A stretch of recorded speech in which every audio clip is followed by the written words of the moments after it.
Hey everyone, welcome back to the Framework Podcast. This is episode 005. I'm your host, Joxon Morales, and we're going to go ahead and get right into this.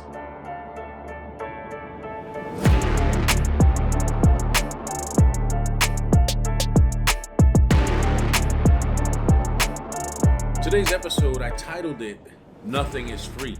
And I believe that's an important topic to broach. Reason being is because many of us, especially nowadays, are going through life with this sort of entitlement, just expecting things to be hand given to us without really putting in any effort or any work or doing anything to be deserving of what it is that we're asking for.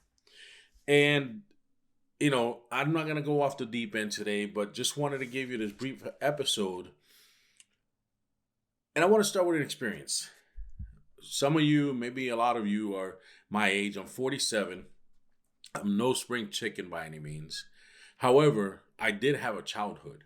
And when we're kids, growing up, we tend to live without care, kind of a free spirit, not really carrying any weight of the world on our shoulders. And whatever we ask mommy or daddy, we tend to get because they love us and they want to provide for us. Nothing wrong with that. However, that behavior has an underlying effect that the cost doesn't register. And what I mean by that is if I go out to buy a suit or buy a tie, a set of socks, it doesn't matter. There's a cost associated with it because other people put in the work in order for me to look good or in order for me to have what I need. Somehow, many people kind of either by choice or upbringing get oblivious to that. And that's something that we as men, especially if you're owning a business or starting a business or have the business for many years, or you're just doing it to get yourself out of an area or out of a situation and you want to improve yourself. Nothing is free. The Bible alone says it. Count the cost. And the scripture slips my mind right now, but it is in the Bible. And that's an important aspect of this podcast. Nothing is free. So now as adult, after we've been kids and grown up and mommy and daddy, look, I want this toy, I want this, or I want that milk, or I want this food, or want, and get. Again, the cost doesn't register. Now as adults, some continue to act as that child. They depend on their parents to provide for their everyday necessities. Now, if you find yourself in a slump, you're dealing with some sort of crisis, you loss of a job, loss of a loved one, you couldn't pay the rent, so you're moving in with your parents. That's not on this table. That's completely different and understandable. What we're trying to bring to light here is for us to recognize that everything has a price. In this world, whatever you're chasing, whatever you're after is going to cost you something. So, excuse me, these grown babies, as we're going to call them today, they grow up still dependent on their parents to provide.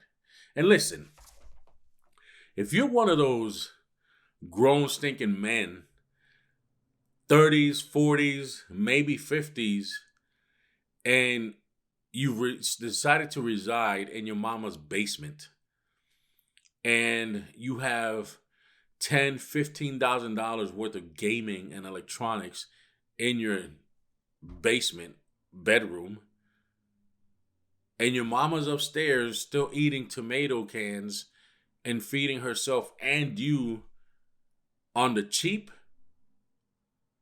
you've got it screwed up.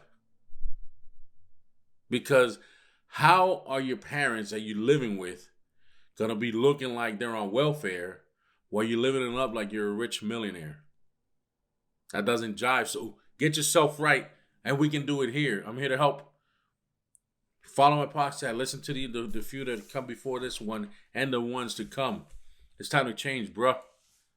Time to get up with how actually a grown man is supposed to comport or behave himself. So I digress. Let's get back into this. So now that you've grown up as an adult baby, you feel, you can start fooling yourself into thinking that someone owes you something. And we're seeing it. These entitled adults that instead of sitting down or just standing and having an adult conversation or disagreeing on a point and just hashing out an argument, they just sit there and start yelling and screaming to get attention. It looks like the only thing that's left is for them to roll over, kick and scream, and put a pacifier in their mouth. That's ridiculous. Anywho, these dependent grown babies are doing themselves a disservice and are putting undue pressure and stress on their loved ones or those that they depend on. Right? So if you grew up and now you feel like somebody owes you something just because you exist, you are fooling yourself. That could not be further from the truth. Nothing given or gained is free.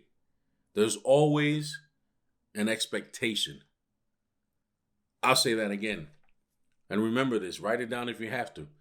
Nothing given or gained is free. There is always an expectation. And this is what we're going to cover in this episode. So we're going to go over the 4 foundational pillars of life, faith, family, fitness, and finance, and just kind of have a bird's eye view while diving a little deep into how nothing is free and what's expected when someone gives you something or is something, that you've gained through hard work or otherwise. So the first one is faith. Our God, although he created us with free will and provided us the Bible, which is essentially the maintenance book to our lives, he gave us these free things. The earth, everything in it, for our enjoyment. If you start to just look into scientifically backed facts from the Bible, how the earth was round, how it hung on nothing, how he created the Garden of Eden and the man and woman in there to further populate the earth and make it a paradise as a whole. That's in the book of Genesis. Don't argue with me. Go do your research. He made it for our enjoyment with his master worker, Jesus Christ. So, although he loves us, right?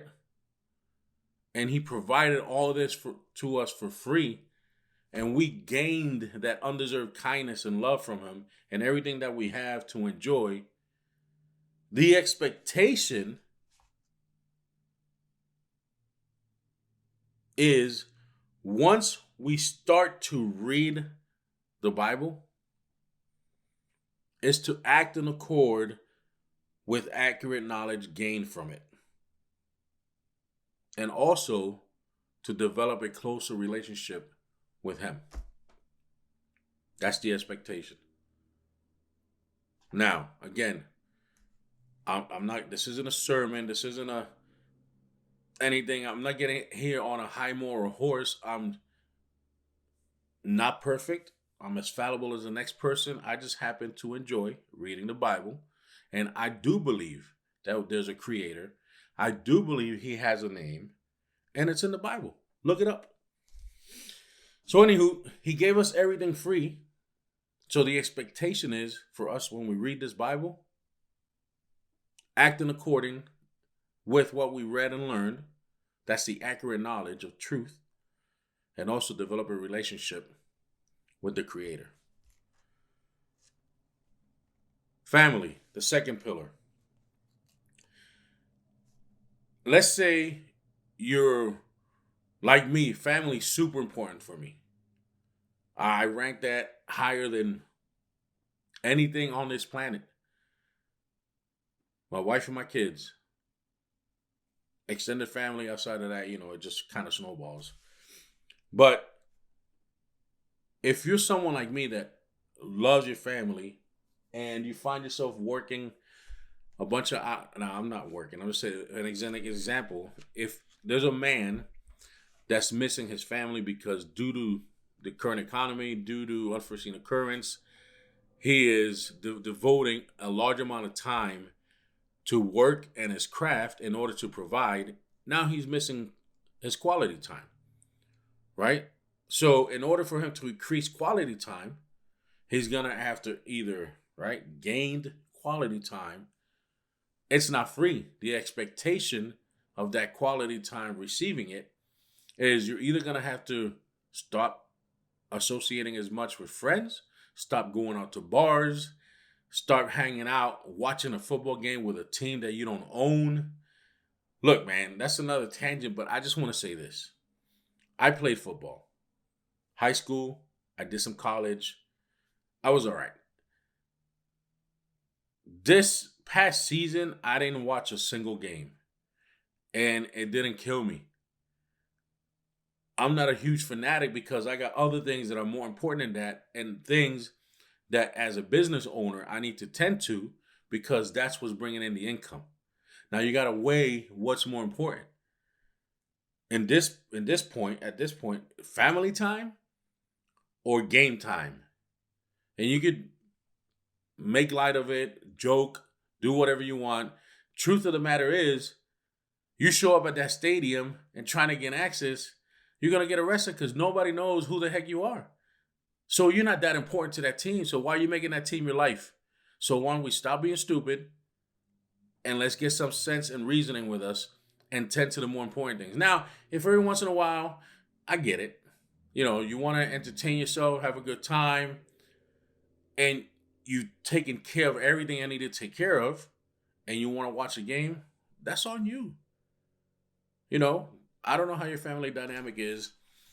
I could care less at this stage of my life for any game, any sport. And if I do want to catch up, you're watching this video, if you're on YouTube, YouTube has the highlights. 10 to 12 minutes, you catch up on the game. Move on with your life.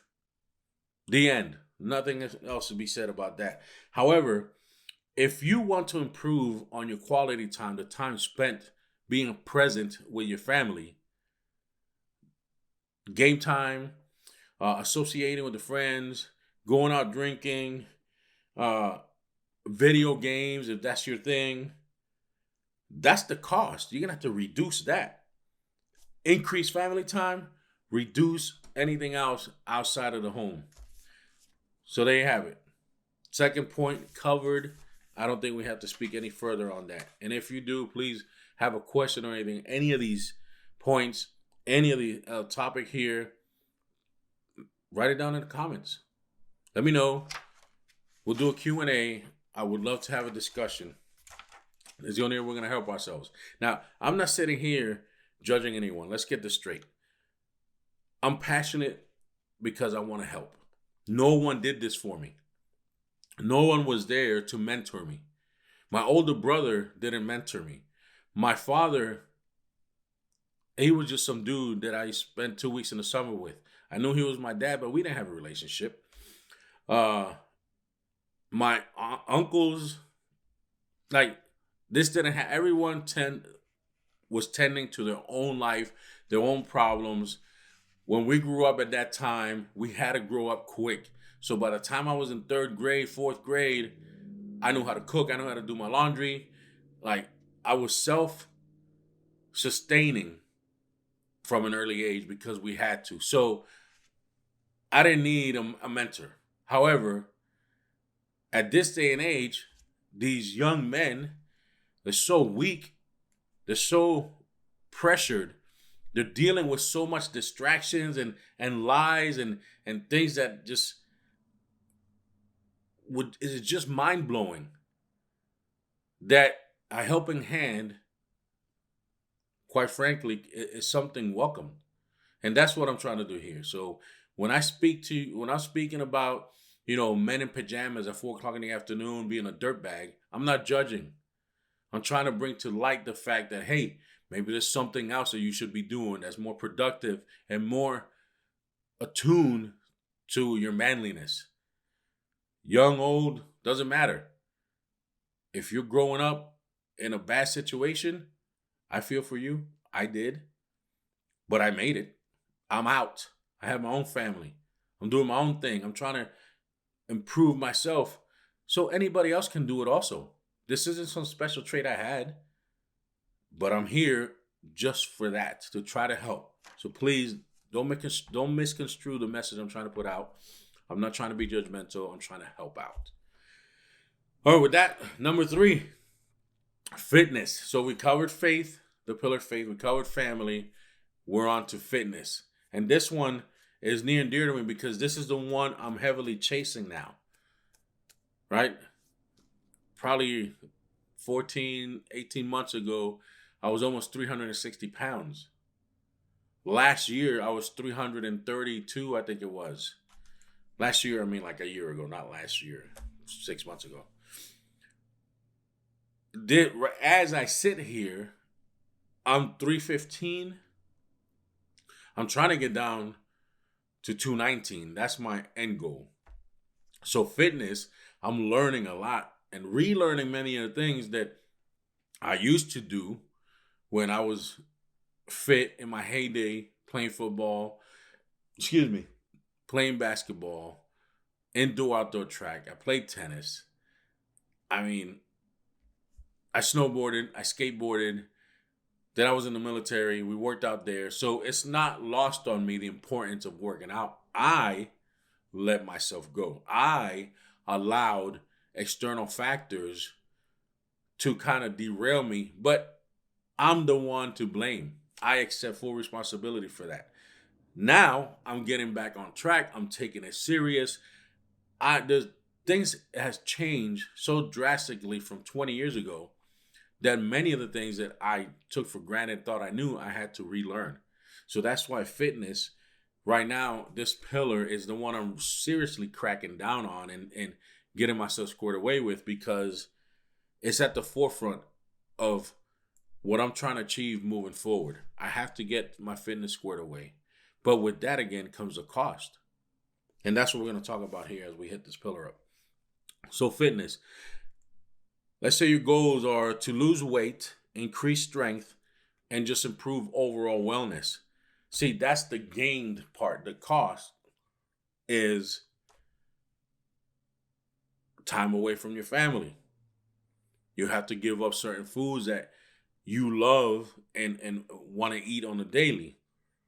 You have to give up some association because those associations may carry negative influences.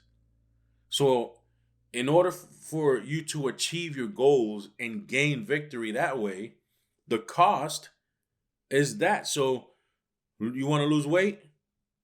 It's going to take time, more time in the gym. It's going to take time to do more activities. It's going to take time for you to be outside. It's going to take time for you to be alone and work out. So it's less time with your family. You got to give up foods because you have to lose weight. 80% or greater of someone that's trying to get fit is their diet. That is something that I'm daily learning new things and trying to work on. And I'm working on, not trying. You don't want to try. You have to jump into this 2 feet, head first, cannonball it, no excuses. So if you want to improve your overall fitness and gain that improvement, the cost is going to be family time, giving up foods, and association due to possible negative influence. And this isn't an all-encompassing list. This is just to suggest to you, bring to light, or kind of help you picture, right, the cost of what you're trying to gain. So number 4, the last pillar is finance. So if your goals, like me, was to launch a business, increase income coming into the family or the house, if you want to pay off debt, or if you want to save money, right? or spend less, that's the gain. The cost of that is you're either going to have to work more. Not either. If you're starting a business, you're working more. So there's less sleep. You're going to lose sleep. That sleep, you're going to have less quality time with the family. And you are going to have to, not might, this is a definite, let go of some of your friends. Because the majority of the people do not like change. So once you start hunting for your self-mastery, you're starting to get after it, and you're starting to, slowly make improvements towards a better you, those that they're going to look at you and be like, this guy's really trying. Like, I don't even know you. We don't hang out. We don't eat the same foods. You don't drink. You stop smoking. You don't drink coffee. Whatever vice it was or whatever it is you did, you stopped. Why? Because you had to in order to dedicate that time, attention, and protection to the path that you're on. And all these I just showed you 4 different pillars: faith, family, fitness, finance. They all go together. It's not one or the other. Case in point, on the finance bit, I want to launch a business, so I got to dedicate time for that. That means I have to work more. On launching the business, I want to increase my income and grow it. I'm going to lose sleep. So now you're working more. Picture a clock. And you're going around. That's 24-hour day. You work a full-time job, and you start your business as a side hustle.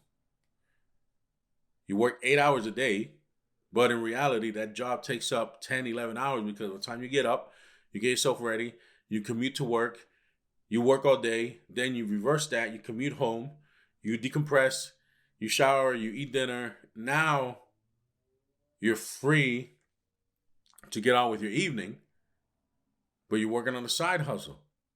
This side hustle is going to chew up 1, 2, 3 hours, at least 3, 4 times a week, at least. When we started our business, it was every day. So that lack of sleep, because you're working more, is going to directly affect your fitness level because you're not sleeping enough to recover from destroying your body when you were working out. And now your body's destroyed. You're feeling lethargic. You feel it's sore. The DOMs hit you, right? Maybe your diet is chemically changing some stuff. Now you're a little, have some mood swings. That's going to affect your family because you might be the type that, hey, you get sparked up fast. Now you're mad. Everybody's walking on eggshells, which shouldn't be the case because they're not the ones doing it. You are. You chose to work out and start a business and eat right. So please, if you're one of them that you want to get mad to show that you run the house, that's dirtbag. You ain't tough. That's your wife and kids, man. Give them the love that they should be getting. And if you don't know, go back to the first pillar, faith. Read the Bible. Because in the book of James and other books, they're going to explain how you should treat your wife. They all go hand in hand. So if you got mood swings, if you're feeling depressed, seek scripture. It's going to help you with your mindset. It's going to encourage you to stay positive. It's going to give you the feedback. There's one thing for sure that I've learned. The Bible, many like to use it as, look at what it says here. You're wrong. This is what you're supposed to do. When in fact, the Bible is a mirror that you're reading for yourself. You get that? So that's how all these 4 pillars go hand in hand. So in order for you to gain and improve in any of them, there's a cost associated with that. And that happens throughout your entire life. So I bring this up not to scare anybody into not trying anything. Please explore. Please grow. Please push yourself a little outside your comfort zone. That's where growth happens. I know you've heard it multiple times, and I learned it through the same channels and reading books. That's how it is. If you stay where you're at because you're comfortable, you become complacent. That complacency is going to be detrimental to any achievement that you want to have. So this material I covered is not to scare you, but to show you, to display the importance for you to recognize that there's a cost. So what you need to do is identify what those costs are and then weigh your options. If decreasing your game watching is that's a no-go. I can't do that. Okay. Well, then stay fat or stay broke. And I'm talking about the game because football season's just finished and we're running into the Super Bowl. But that could be applied to anything.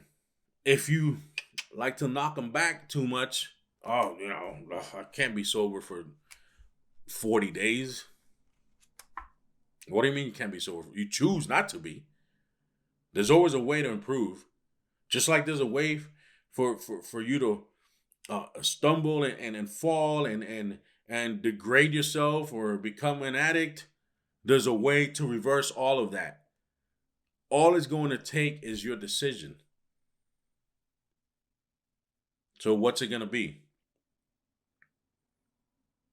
Once you get yourself informed, once you count the cost, once you identify the yes and accept that there is going to be a cost to everything that I do, why not use that process to improve yourself and your loved ones? That's empowering. That's not to scare you. I'm 47. I wish somebody was sitting here and I was watching when I was in my late teens, early 20s. Nobody was there. So I started this podcast and I said it, I think, before. This is for my kid. This is for my son. I want him to have a reference point. Yeah, we have conversations on a daily. My oldest moved out. He's getting married. I'm super happy for him. Now my attention is driven to my youngest. Full attention. I'm not dismissing my oldest. If he needs something, he knows how to contact me. We can talk as adults, great advice, and we move on. However, my youngest is still in house, and I cannot neglect that. So this podcast is going to hopefully stay here for as long as it can, and he's able to access it when he needs to, if I'm not here. But in the meantime, he and I, we have an open dialogue. He and I have a great relationship, and I love him to death. And we're just going to continue building on that. So, as we noted, that identifying that there's a cost associated to everything that you're trying to achieve, whether gained or given, the expectation in there, and that expectation drives a cost. So, if we know this, let's stop being a passenger in our own lives, right? Stop from allowing somebody else to drive or chauffeur you. I don't care how nice you want to put it. You're not in control. So let's stop that. Take control of the situation. Take control of your life. Become the driver. Get in the drive seat of your life. You're the one that should be leading yourself. You're the one that should be leading your family. You're the one that should be leading and setting the example for your friends, your community. It hinges on you. It hinges on every man. But I'm speaking to you right now. So please, I implore you, if you're trying to make a change, once you've counted the cost, know that there is going to be one because nothing is free. Go ahead and get after it. Make the adjustments. You don't have to have a perfect start. You just have to take that first step. Once you take that first step, you know how to take the second step and the third step. And yes, you might stumble. Yes, you might twist your ankle. But guess what? You're not dead. You're going to learn. Don't ever step on that pothole because I just twisted my ankle. See, that's experience gained. So take all this information of this podcast that I thought was going to be a brief one. We're into a half an hour now, and I'm still blabbering. But I will close with this. You need to accept responsibility for your life. That's a decision that you're going to have to make. And with that decision, the action that's going to be required in order for you to improve, there's going to be an associated cost. And once you identify that cost, if it's something that you're willing to pay, then make it happen. Because I tell you, at the end of that struggle, at the end of that process, when you're on that path, you're going to see progress. You're going to see improvement. My weight hasn't changed much. My weight hasn't changed much. I started a couple months ago at 319, something like that. I'm 4 or 5 pounds lighter, but my body has changed. So I know the workouts are working. So how come am I not losing weight? Now I'm focusing on the food because I honestly believe that it's the intake of calories and food that I'm eating that's not conducive to me losing the weight because the workouts I'm putting in. My body's changing. I'm increasing strength. However, I'm not losing the weight. So I'll deal with that. I'll learn that. I just wanted to give you a brief example. This knowledge, once gained, is empowering. It is something that no one can take from you. So grab hold of it. You know, this empowerment, it'll build confidence, and that those two together is going to lead to your growth. So I thank you again for joining me. I appreciate your time. If you're on iTunes or Spotify, please leave me a 5-star review. We're trying to grow this. I'm trying to get this out to as many men, young men, old men, folks that need to listen to it, women, it doesn't matter, as possible, in order for all of us, right? Because a rising tide raises all ships, can improve. So with that, always remember, complaining changes nothing. Embrace the pain, pay the price, and build out your framework. We'll see y'all next week.